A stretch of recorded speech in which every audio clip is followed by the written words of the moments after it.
¿Cómo están, amigos de Agenda Parlamentaria? El Congreso de la República está apuntando hacia una reingeniería en el plano administrativo. Ya la mesa directiva del Parlamento lo anunció a través de un proyecto que viene siendo discutido a nivel del Consejo Directivo, pero también los diferentes grupos políticos están presentando alternativas sobre el mismo punto. Hace unos días la bancada del PPC-APP, va a decir Partido Popular Cristiano, Alianza por el Progreso, presentaron un documento similar también. Vamos a hablar sobre el particular. El congresista Alberto Bengolé está con nosotros y en su calidad de vocero nos va a dar detalles. Congresista muy amable por estar aquí. ¿Cómo estás? Un gusto estar con ustedes. Bueno, es necesario, se hace vital una reingeniería administrativa aquí en el Congreso. Sin duda, que para nosotros no es ninguna novedad, debo decir además. Hablando como PPC, nosotros tenemos ya varias disputas electorales en donde hemos introducido esto como parte de nuestro plan de gobierno. Hace rato que venimos hablando de la indispensable reforma del Estado. Eso está en nuestros documentos presentados una y otra vez, así que acá no estamos diciendo nada que sea nuevo para nosotros. O sea, no es que un tema de coyuntura nos ha llevado a decir vamos a hacer tal o cual cosa. No, señor, eso lo tenemos planteado hace años a la nación peruana. Y ahora, como no, lo estamos replanteando otra vez, básicamente en lo que le compete al Congreso de la República, solicitando modificaciones administrativas, una reforma administrativa del manejo del Congreso de la República y las reformas mínimas elementales que creemos tendrían que aprobarse ya de una vez en el Congreso de la República sobre temas políticos, ¿no? Un hecho en el que creo que hay coincidencia en la propuesta que han presentado ustedes y en la que ha alcanzado también el presidente del Congreso es el de contar con un gerente general o administrativo que se encargue de todo el tema administrativo de compras, de contrataciones, porque el oficial mayor, digamos, se encarga de la parte parlamentaria y legislativa, pero digamos que tiene un trabajo súper intenso, cargándole también el tema administrativo. Con algunas diferencias en la propuesta, feliz coincidencia, sin embargo. ¿Cuál es la idea? La idea es que los funcionarios del Congreso de la República, casi todos ellos, tienen su origen en capacidades jurídicas, en capacidades parlamentarias, que son muy distintas a las de administrar desde un local, ¿no es cierto? Administrar una institución supone otras calidades, supone otras competencias que no las suele tener un abogado, que es normalmente la profesión de nuestros funcionarios en el Congreso de la República. Comenzando por el oficial mayor, que es un experto en temas parlamentarios, pero no tiene por qué saber administrar ni siquiera un negocio, tal vez ni su casa la administre bien, no lo del actual, digo en general, no tiene esa obligación, no es su especialidad. Entonces, ¿qué es lo que está ocurriendo en el Congreso de la República? Que este oficial mayor, experto en temas jurídicos, en temas parlamentarios, en temas constitucionales, de repente se ve en la obligación de manejar una gran institución, administrativamente hablando, y por tanto de incurrir más de una vez seguro en desaciertos, en errores, producto de su propia incompetencia para este manejo. Y que pueden ser confundidos con corrupción. O que directamente podrían hasta ser corrupción también, es decir, depende de cada caso. Entonces, ¿cómo solucionamos el problema? Hay que crear toda una carrera administrativa que comience por una cabeza que esté a ese nivel, al nivel del oficial mayor. De manera tal que el oficial mayor lo liberamos de los temas administrativos para que se dedique exclusivamente a lo que de él esperamos, ¿no es cierto? Que sea una suerte de el gran consejero del Congreso, y que haya un gerente general que maneje todo el tema administrativo del Congreso. Ahora, ¿cómo elegir a este gerente general? Ahí está la discrepancia. Nosotros sostenemos que aquí para algo debe servir.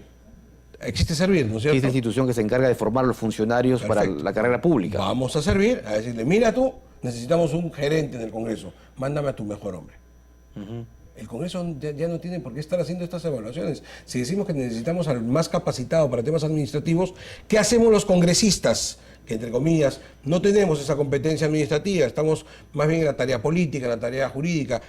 ¿Qué hacemos evaluando a quién es el mejor gerente? No, eso que nos lo entregue servir. Este es el Estado, servir está, se supone, capacitado para formar y entregar administradores competentes al Estado. Bueno, necesitamos al mejor, que nos lo mande servir. Ya no habría entonces, digamos, la designación política. Es lo que estoy tratando de decir. Es decir, independizarlo absolutamente de la cuestión política, de manera tal que los legisladores, los parlamentarios, nos dediquemos a legislar, a fiscalizar y a representar, que son nuestras obligaciones constitucionales. Administrar, que se encarguen los funcionarios. Vayamos, para que la gente nos entienda. A la propuesta de ustedes es que este gerente general sea asignado mediante un concurso público. Seguro, claro. ¿No es cierto? Claro. Lejos de la designación del partido político de gobierno. Exacto, que no sea el Congreso de la República el que llegue a un acuerdo para nombrarlo, no. O sea, el Consejo Directivo, en la mesa directiva, tenga competencia en ello. Tampoco. Acá necesitamos un gerente general. Claro, hay que poner alguna tingencia, algún asterisco, de manera tal que los congresistas tengan algún derecho de observación o de expulsión cuando se compruebe pues, claro, el proceso de evaluación, además, un mal manejo o algo por el estilo. Eso sin duda que debe quedar a salvo. Pero el proceso de captación del personal, de formación y designación del mismo, en ese tenemos que estar absolutamente ajenos, ¿no? Y no solamente hablando de este eventual gerente general, que es el nombre que está comenzando a ganar fuerza, sino también todas las jefaturas de área que hay en el Congreso de la República. Tendrían que seguir la misma idea. Debemos llegar a una profesionalización de estas tareas. Entonces necesitamos para eso darles estabilidad, darles continuidad y permitir que quienes manejan estas materias sean expertos en la materia. O sea, no es posible que el Congreso, con todo respeto lo digo, se llene de trabajadores que vienen siendo dejados por las administraciones sucesivas. Llega un partido político al gobierno del Congreso, deja un montón de gente, se retira, viene el siguiente, mete otra gente más, y así nos vamos llenando de personal que no hace falta. Ajá. Ahora, dentro de las reformas administrativas... Y perdón para terminar, sí, que no hace falta porque además cuando después viene alguien que quiere ordenar la casa y termina expulsándolos, normalmente lo hace pisoteando todas las normas, lo hace pésimamente y entonces, claro, cómo no, a la vuelta de la esquina, 3, 4, 5 años después, el Tribunal Constitucional o el Poder Judicial repone a todos esos trabajadores, con lo cual el Congreso tiene que recibir un montón de trabajadores más y no me dejarás mentir, hay trabajadores aquí en exceso. Ahora, hay otro aspecto. El tiempo, el periodo de vigencia de las mesas directivas. Magnífico tema. Y de las comisiones. En la actualidad se renueva cada año. Exacto. Y en el quinquenio parlamentario tenemos 5 presidentes de comisiones diferentes y 5 mesas directivas. Con lo cual es imposible tener continuidad, con lo cual generamos este problema administrativo que te estaba comentando, porque claro, este señor no es de mi confianza, entonces cambiemos este gerente, pongamos este otro. Así no se puede manejar. Y cuando recién empieza a aprender... Ya se tienen que ir. O sea, no hay fuerza institucional. En el Partido Popular Cristiano y en APP también peleamos por fortalecer las instituciones y el Congreso debiera ser la principal institución de la República. Hay que fortalecerlo. No lo fortalecemos dando pequeños mandatos de un año, por lo que tú acabas de decir. En la discusión interna que tuvimos, hablamos inclusive de 5 años. Dijimos, oye, electo el Congreso se reúne y elige a su presidente por todo el periodo. O sea, por ejemplo, en Palacio de Gobierno no hay un presidente cada año, cada 2 años. Se elige al presidente y ese es. O sea, no es que le toca un año al presidente y el siguiente año entra el vicepresidente y después el otro vicepresidente. O sea, así no funciona la cosa. ¿Cómo le damos continuidad a este asunto? Permitiendo periodos largos de manejo del Congreso de la República. Ya 5 años no ganó. 2 años y medio. Nuestra propuesta es 2 años y medio. Que en todo el periodo solamente haya 2 mesas directivas. Y con 2 mesas directivas, 2 presidencias de cada comisión. De manera tal que el presidente de comisión que llega... Yo he sido presidente de la Comisión de Justicia, o sea, te hablo por experiencia, pueda tener una mirada más larga, un desarrollo más interesante de su trabajo. Yo terminé el año de la Presidencia de Justicia agotado, contento porque sacamos muchas normas valiosas, pero con la frustración de un trabajo que no había terminado en el proyecto del Código Penal, que emprendimos con tanto entusiasmo y que hasta ahora no termina de coronar, un código del menor que no terminó tampoco de salir, las reformas del Código Civil, es decir, se quedaron varias cosas por un tema de tiempo, ¿no es cierto? Y que luego, como no, los otros presidentes han ido avanzando, pero es que cada uno tiene sus prioridades, ¿no es cierto? Entonces, claro, de lo que se trata es de darle una agenda larga a la comisión. Y sobre ese tema ustedes han recabado, por ejemplo, información de experiencias de países vecinos, la experiencia internacional, ¿qué es lo que dice? Pero sí, pero básicamente estamos mirando nuestra realidad, ¿no? Y viendo qué es lo que ocurre con nosotros. Porque a partir de lo que ocurre con nosotros tenemos que normar para nosotros. La legislación comparada es siempre importante. Claro, porque me parece que los países vecinos mantienen también esa tradición del año. Del año. Pero creo que para manejo de instituciones públicas el Perú tiene que comenzar a legislar con su propia experiencia. Y vaya si tenemos una larguísima experiencia legislativa y política en el Perú como para saber más o menos qué funciona y qué no funciona. Este es un punto que sería clave cambiar. Algunos han mirado con los ojos muy abiertos esta propuesta de los 2 años y medio y yo con todo respeto les digo a los amigos de la mayoría, ¿no eran ustedes los de la gran transformación? O sea, no le tengan tanto miedo a los cambios, hay que hacer cambios. Einstein decía, ¿no es cierto?, que la locura consistía en hacer siempre las cosas de la misma manera esperando resultados diferentes, ¿no es cierto? Y ya que o sea, si la cosa no está funcionando, hay que hacer cambios. Y ya que hablamos de cambios dentro del, digamos, la propuesta que ustedes alcanzaron hace unos días aquí en el Congreso, también está una propuesta de reformas políticas y reformas constitucionales, ¿no? Una más, con respecto a la reforma administrativa, correcto. Te la ruego, es el tema de Contraloría que nos parece fundamental. La presencia de un representante de la Contraloría aquí. La Contraloría aquí, que sea nombrado por Contraloría, que reporte al Contralor General de la República, que aparezca en la planilla de la Contraloría. Es decir, no necesitamos que tenga el mínimo contacto ni relación con el Congreso, que ni esté en la planilla del Congreso, ni tenga nada que decirle. Es mejor que ni hable con el presidente del Congreso. Es decir, una persona absolutamente independiente que pueda hacer un trabajo, te repito, que solamente le dé cuenta a la Contraloría de la República. Y con eso tendríamos ya un panorama administrativo, me parece mucho más atractivo y mucho más claro para los próximos años, ¿no? Correcto. Vayamos ahora a las reformas políticas. ¿Cómo no? Porque entiendo que ustedes también están apostando por un Congreso bicameral y además por la eliminación del voto preferencial. Sin duda. La bicameralidad es algo que hemos defendido siempre, no es de ahora, es de siempre. Creemos que es indispensable el tener una Cámara reflexiva, una segunda Cámara que nos permita distancia y tranquilidad en la mirada de algunas leyes. Hemos tenido experiencias negativas en este mismo Congreso, que se hubieran resuelto si hubiéramos tenido una segunda Cámara, que hubiera dado más tiempo para el diálogo, que hubiera dado la serenidad que suele tener un Senado para mirar fuera del fragor de la lucha política aquellos temas de Estado que tienen que verse, el nombramiento de magistrados de primer nivel. Es decir, la experiencia del Senado no fue mala.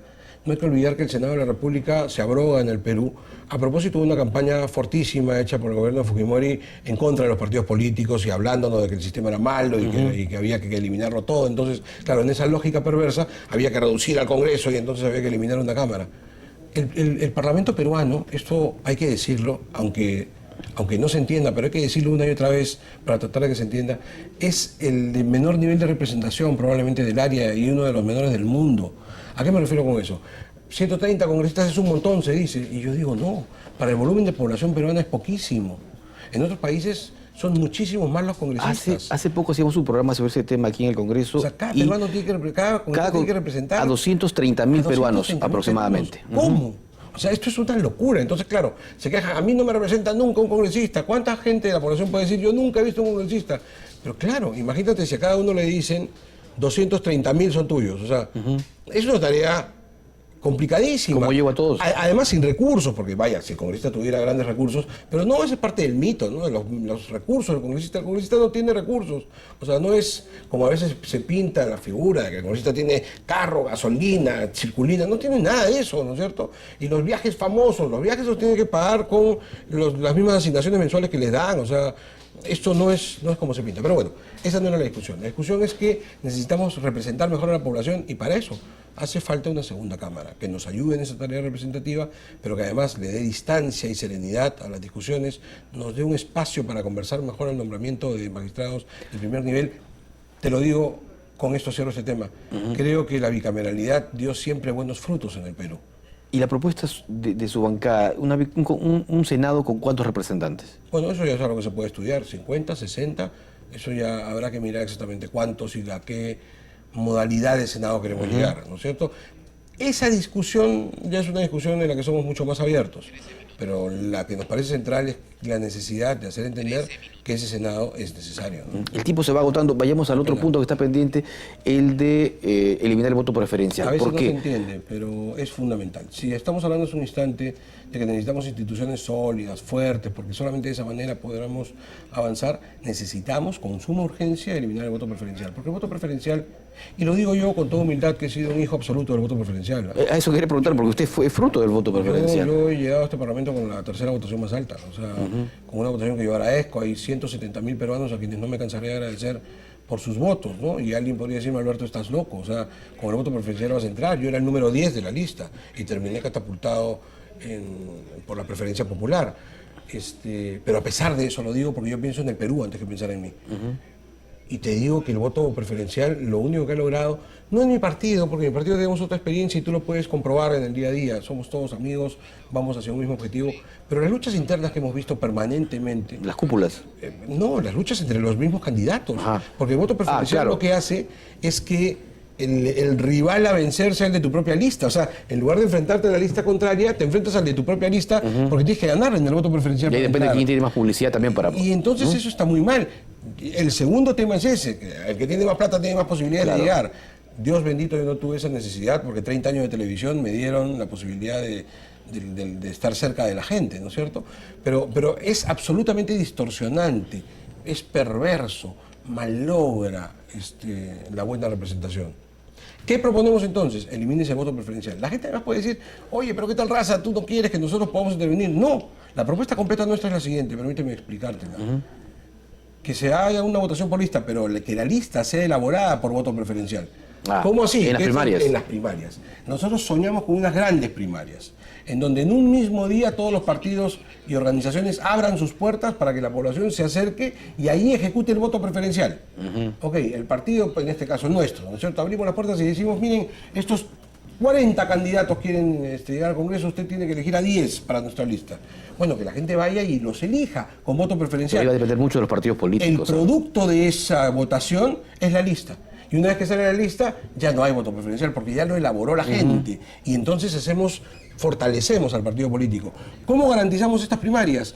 Que las haga la OMPE, que las supervise el Jurado Nacional de Elecciones. Para esas primarias que nosotros proponemos, el partido entrega las llaves de casa.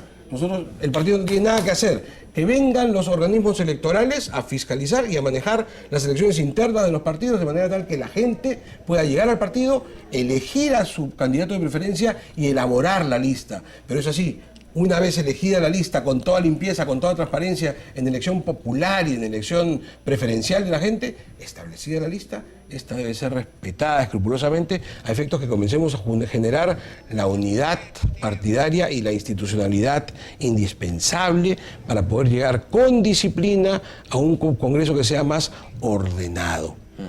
Correcto. Le agradezco mucho, congresista. Ha sido sin duda interesante conversar esos temas políticos con usted y esperemos tener una nueva oportunidad. Bueno, había otros temas que quedan en el tintero, el financiamiento de partidos políticos que es indispensable, el tema contra el transfugismo. Aunque se ha avanzado un poco en el financiamiento, ¿no? Ya hay una aprobación que está para el pleno. Por eso, pero son cosas que tenemos que seguir avanzando, ¿no? Y va a ser motivo para seguir conversando sobre estos temas. Encantado, cuando gustes. Muy amable. El congresista Alberto Bengolé, entonces vocero de la bancada del PPC-APP, vale decir Partido Popular Cristiano, Alianza por el Progreso, estuvo aquí en Agenda Parlamentaria.